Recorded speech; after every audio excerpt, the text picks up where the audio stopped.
Hey all, my name is Paul Borosky and I am the owner of Quality Business Plan, as well as the author of The Beginner's Guide to Understanding Financial Statements and Financial Ratios, as well as the Starbucks 2021 Company Report, which is published on my website. And what I'd like to do today is take a look at, or extend my analysis of Starbucks 2021.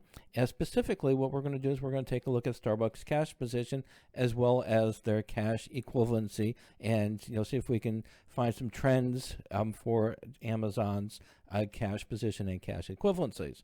All right, so with that said, let's zip through this little PowerPoint presentation I've got for you. So for Starbucks, we're going to find their cash position as well as their cash equivalency or short-term investments position on the balance sheet.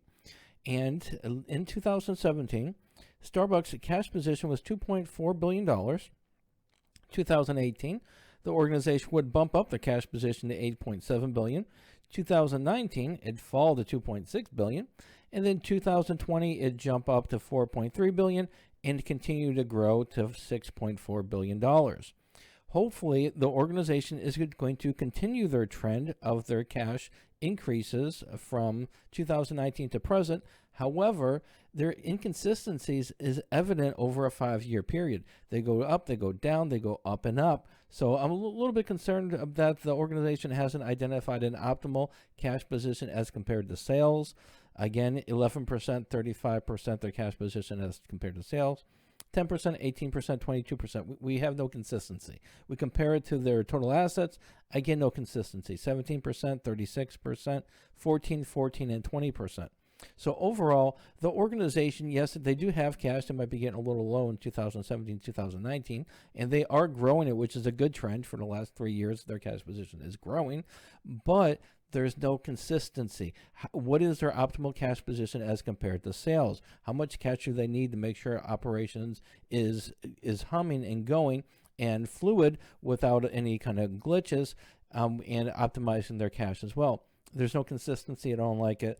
So I'm a little bit concerned with that. However, there is a good trend in their cash position is growing. Again, consistency is an issue. As for their short-term investments, in 2017, they had $229 million in short-term investments, and the short-term investments would continue to fall, ending 2019 at $71 million.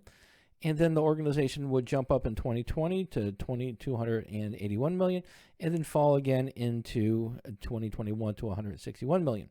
So again, the organization is even more inconsistent with their short-term investments. It's going down, then going up, and coming back down again. So very concerned with their overall handling of the cash and cash short-term investments, because it's not showing consistency. It's up and down, up, down, up, down. The good thing, if there's a light at the end of the tunnel, is that their cash position is growing over the last 3 years, but we don't know what their target is to have cash as compared to sales. So we don't know if they've reached it or if they're going to continue to grow. But in my most humble opinions, 22% of sales in as compared to cash seems a little excessive. I'd like to see it closer to probably, between the 15 and 18% range, but they blew past that. So hopefully this analysis was helpful.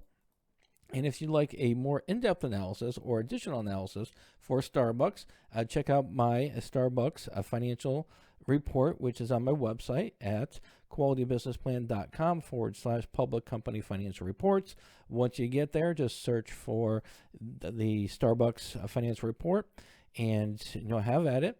And also, if you just want to learn more about understanding financial statements and financial ratios, you can pick up my book at Amazon. Just zip over to amazon.com/author/Paul Borosky, and you'll be able to find that book. All right, so hopefully this information was helpful. As always, if you like to, give me a thumbs up on YouTube, and then have a great day. Thank you.